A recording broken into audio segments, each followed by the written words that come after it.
Bismillah, Alhamdulillah, alladzi ahyana ba'dama amatana wa ilaihin nusur. Kelas 7 putra dan putri yang semoga dimuliakan Allah Subhanahu wa taala. Alhamdulillah, segala puji bagi Allah Subhanahu wa taala yang telah menghidupkan kita setelah Allah Subhanahu wa taala mematikan kita, yang telah membangunkan kita dari tidur kita. Selamat pagi, selamat beraktivitas kembali pada seluruh santri dan santriwati Jajar Islamic Center, dan semoga kalian bisa memanfaatkan waktu yang longgar ini dengan amalan-amalan yang baik. Salah satunya adalah menuntut ilmu dan mempelajari ayat-ayat Allah Subhanahu wa taala. Nah, kita lanjut ke pelajaran yang selanjutnya, yaitu tafsir surat An-Nazi'at ayat 15 sampai ayat 26. Allah Subhanahu wa taala berfirman, A'udzubillahi minasyaitonirrajim. Hal ataka haditsu Musa idz nadahu rabbuhu bil wadil muqaddasi tuwa. Sudah sampailah kepadamu hal ataka haditsu Musa. Sudah sampailah kepadamu cerita tentang Musa. Nah, kenapa Allah Subhanahu wa taala menceritakan tentang kisah-kisah nabi yang terdahulu? Nah, kalimat ini ditujukan kepada Nabi Muhammad SAW. Saat itu Rasulullah SAW merasa berat. Maka salah satu tarbiyah yang digunakan Allah Subhanahu wa taala untuk menyemangati, menumbuhkan semangat dalam berdakwah, Allah Subhanahu wa taala memberikan sirah atau kisah-kisah pendahulu Nabi Muhammad SAW. Salah satunya adalah kisahnya Nabi Musa alaihi salam. Kisah Nabi Musa ini adalah kisah yang paling banyak dikisahkan oleh Allah Subhanahu wa taala di dalam Al-Qur'an. Hampir di setiap juz terdapat kisahnya Nabi Musa. Bahkan ada satu surat dari awal sampai akhir yang isinya cuman kisah Nabi Musa, yaitu surat Al-Qasas. Surat Al-Qasas dari awal sampai akhir ceritanya tentang Nabi Musa. Nah, hal ataka haditsu Musa, telah sampai kepadamu cerita tentang Musa. Idnadahu rabbuhu bil wadil muqaddasi tuwa. Tatkala Rabbnya memanggilnya di lembah suci yang bernama Tuwa. Di lembah suci yang bernama Tuwa. Nah, idhab ila fir'auna innahu tagha. Pergilah engkau Musa kepada Fir'aun, sungguhnya dia tagha, melampaui batas. Aqul halaka ila antazaka, dan katakanlah kepada Fir'aun, aqul halaka ila antazaka, maukah kau membebaskan dirimu, mensucikan dirimu, membersihkan dirimu dari sifat kesombonganmu itu, sifat kekufuranmu itu. Wa ahdiyaka ila rabbika fatahsya, dan kamu akan aku bimbing kepada jalan Rabbmu sehingga agar engkau takut kepadanya, agar engkau tumbuh rasa khosyah, rasa takut kepada Allah Subhanahu wa taala, sehingga engkau tidak mengulangi tindakan kekufuranmu itu yang mengaku bahwasanya engkau adalah Tuhan. Farahul ayatal kubra, dan kemudian Allah Subhanahu wa taala melalui Nabi Musa memperlihatkan ayat-ayat atau mukjizat-mukjizat, tanda-tanda yang besar kepada Fir'aun, agar Fir'aun itu mengakui bahwasanya dia itu bukan Tuhan, dia itu bukan ilah, dia itu bukan Rob, bahwasanya ada Allah Subhanahu wa taala, Rob semesta alam, dan bukan Fir'aun. Fakadzdzaba wa asa, tapi ternyata Fir'aun itu fakadzdzaba, dia mendustakan. Padahal sudah jelas bahwasanya yang dibawa oleh Musa adalah mukjizat yang dikaruniakan Allah Subhanahu wa taala, dan itu bukan sihir. Nah, mukjizat Nabi Musa banyak. Ada tongkat, terus kemudian ada cahaya yang keluar dari kedua tangannya. Nah, itu adalah, dan kemudian diperlihatkan juga lautan yang terbelah, dan kemudian terbelah menjadi 12 jalan. Setiap kabilah melewati jalan-jalan tersebut, dan jalan tersebut tidak lagi becek dan tidak pula menyusahkan, landai, datar, dan juga kering. Masya Allah, itu adalah mukjizat Allah. Itu bukan sihir, dan Fir'aun melihat. Fir'aun farahul ayatal kubro, dan Fir'aun pun melihat tanda-tanda atau mukjizat-mukjizat yang dibawa oleh Musa yang diberikan Allah Subhanahu wa taala dengan mata kepala dia sendiri. Tapi dia fakadzdzaba wa aso, tapi dia mendustakannya dan dia memaksiatinya. Summa adbara wa yas'a fa khasara fanada faqala ana rabbukumul a'la. Kemudian dia berpaling dan menentang Musa, mengumpulkan pembesarnya. Kemudian fanada faqala ana rabbukumul a'la. Kemudian dia berkata kepada para pembesarnya bahwasanya akulah Rob kalian yang paling tinggi.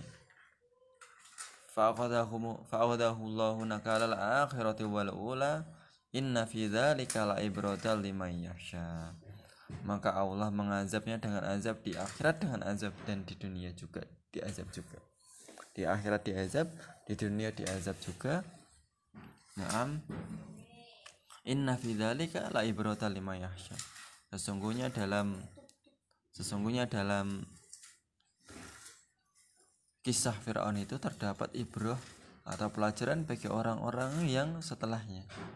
Naam, Allah Subhanahu wa taala masih mengabadikan kisahnya Fir'aun di berbagai literatur, dalam Injil, terus kemudian dalam Al-Quran, terus kemudian di dalam Taurat juga ada, terus kemudian jasadnya Fir'aun juga Allah Subhanahu wa taala selamatkan dan kemudian disimpan oleh manusia di dalam museum yang ada di negara Mesir sana, untuk manusia-manusia setelahnya mengambil faedah, mengambil ibrah bahwasanya oh ini orang yang dulu ngaku Tuhan, ternyata dia udah mati juga, dia udah dari tengkorak, dia jadi mumi.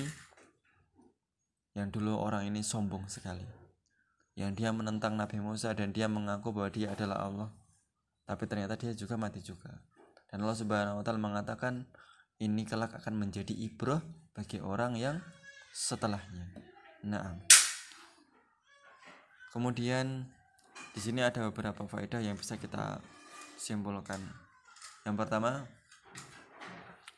ketika orang-orang Quraisy mendustakan Nabi Muhammad SAW, maka Allah Subhanahu wa taala menghiburnya. Tadi sudah saya sebutkan, Allah Subhanahu wa taala salah satu tarbiyahnya Allah adalah mengisahkan kisah-kisah orang-orang terdahulu. Nah, maka kita kalau lemah imannya, lagi futur, jangan malu untuk menghadiri kajian-kajian sirah, atau membuka YouTube tentang kajian-kajian sirah, atau membeli buku tentang sirah para sahabat, sirah para nabi. Bukunya sudah banyak yang diterjemahkan oleh penerjemah Indonesia. Tidak perlu repot-repot. Kalau ingin baca kisahnya para nabi, saya sarankan untuk membeli itu buku tulisan dari Al-Imam Ibnu Katsir yang judulnya Qasasul Anbiya. Sudah diterjemahkan dalam Indonesia, namanya Kisah Para Nabi. Terserah mau beli cetakan mana saja, yang penting tulisannya, penulisnya adalah Al-Imam Ibnu Katsir. Kalau mau tentang kisahnya para sahabat, banyak juga. Qasasul Sahabah ada kisah sahabatnya yang ditulis oleh Mahmud Al-Misri, sudah diterjemahkan juga 4 jilid. Atau kisahnya Nabi Muhammad SAW, bisa menulis banyak sekali, bisa membeli banyak sekali buku referensi. Salah satunya adalah Ar-Rahiq Al-Maktum, karangan dari Syekh Sofiyur Rahman Al-Mubarakfuri, sudah diterjemahkan juga. Nah, yang kedua, dakwah Nabi Musa alaihissalam terhadap Fir'aun terkandung adab dan akhlak, lemah lembut, dan dakwah di jalan yang benar. Nabi Musa tidak serta-merta langsung Fir'aun langsung ini, enggak, tapi Nabi Musa menyeru dengan menasihati dengan lemah lembut. Barangkali Fir'aun ingin kembali dan dia takut terhadap Rabb-nya.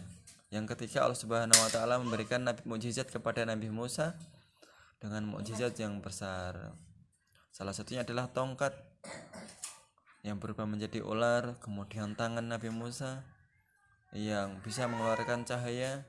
Tapi Allah Subhanahu wa taala tapi Fir'aun mendustakan hal itu semuanya.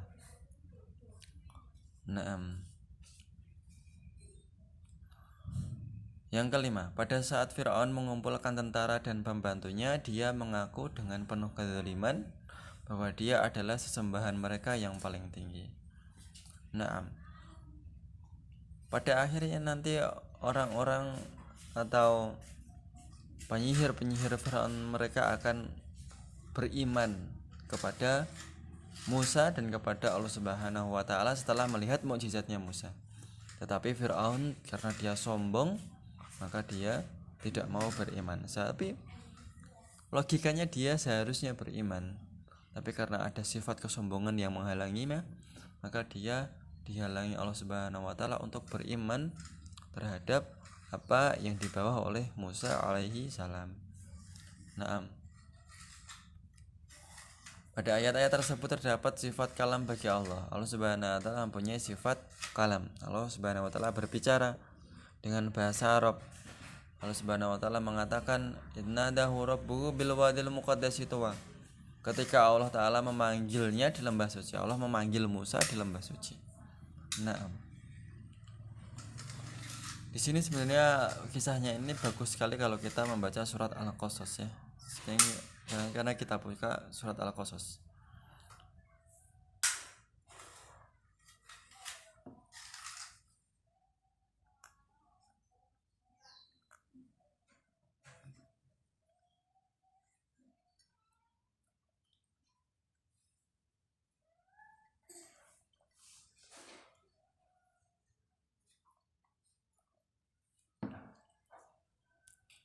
Atau di surat Toha saja. Kita masuk surat Toha, yang awal-awal surat Toha.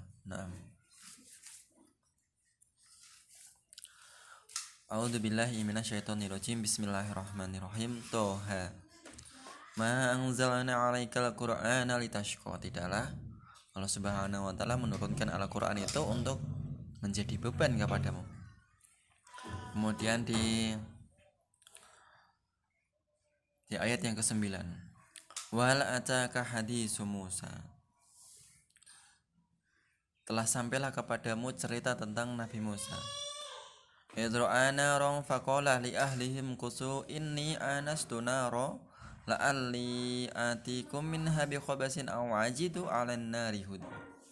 Ketika pada saat itu Musa kembali dari negeri Madian bersama istrinya. Kemudian beliau kedinginan dalam keadaan malam tersesat. Maka Musa alaihissalam melihat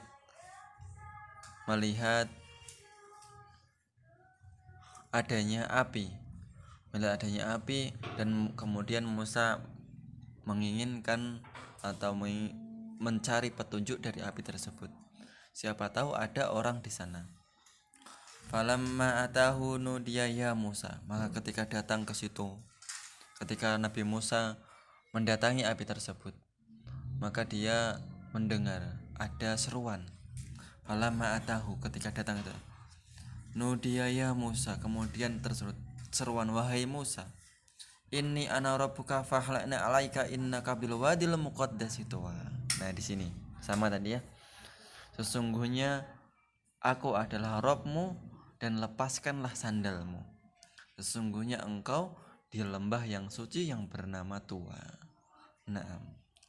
Kemudian wa nakhtartuka fastami' lima yuha.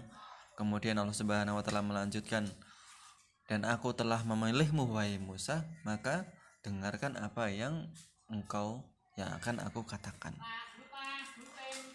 Innani anallahu la ilaha illa ana fa'budni wa aqimis sholata lidzikri. Apa yang ingin difirmankan Allah Subhanahu wa taala? Allah Subhanahu wa taala ingin memfirmankan, sesungguhnya innani ana Allah, sesungguhnya aku adalah Allah. La ilaha illa ana, tidak ada sesembahan kecuali aku. Fa'budini, maka sembahlah aku. Wa aqimis sholata lidzikri, dan dirikanlah sholat untuk mengingatku.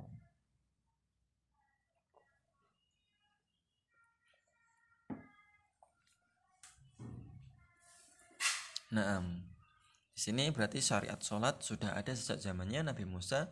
Bahwasanya sholat itu sebagai pengingat Allah Subhanahu wa taala, zikir kepada Allah, mengingat Allah.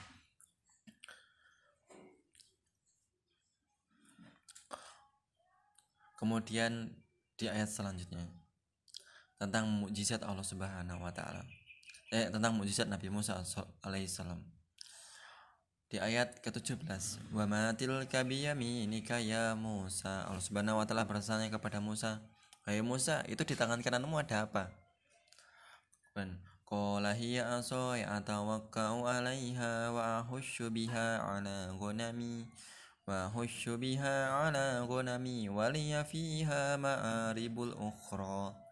Kemudian Musa mengatakan, qala, dia adalah hiya asoka, ini tongkatku ya Allah.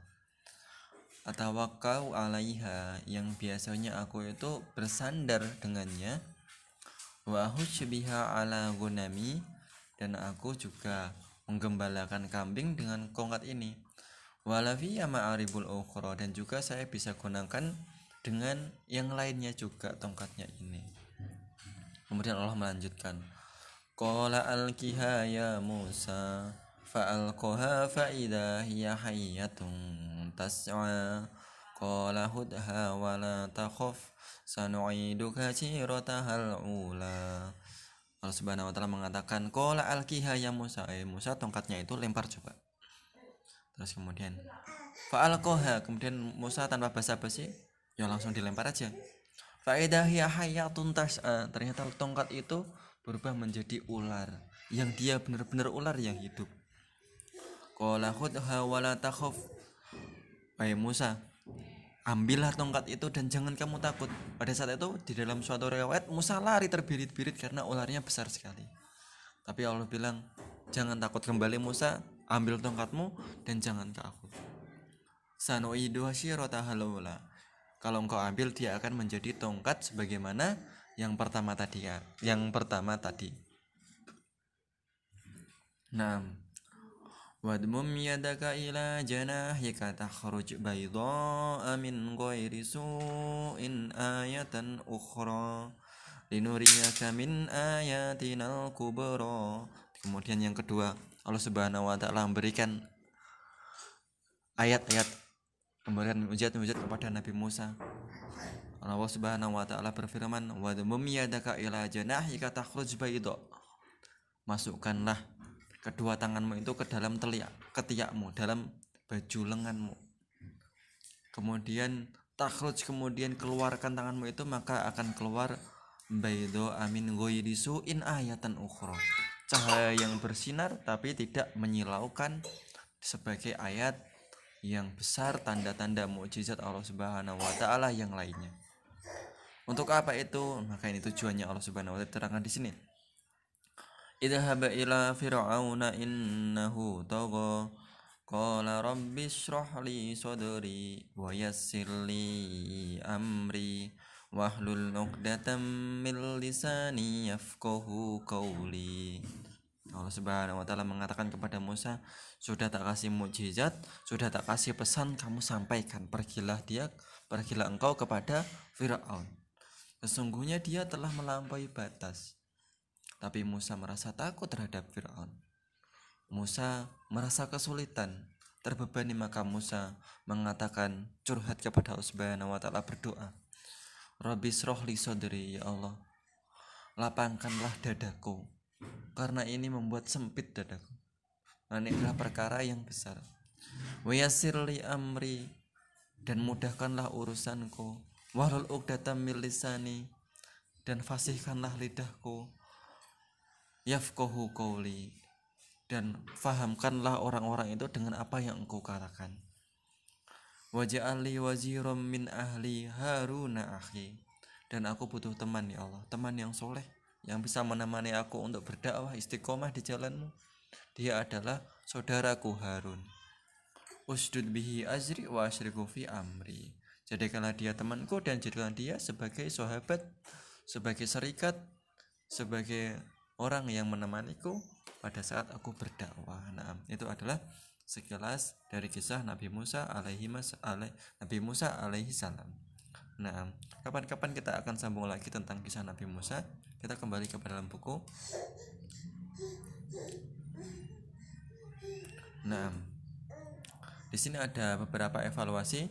Silakan kalian kerjakan evaluasi nomor 1 dan nomor 2. Aku qouli hada subhanakallahumma bihamdika asyhadu an la ilaha illa anta astaghfiruka wa atubu ilaik. Assalamualaikum warahmatullahi wabarakatuh.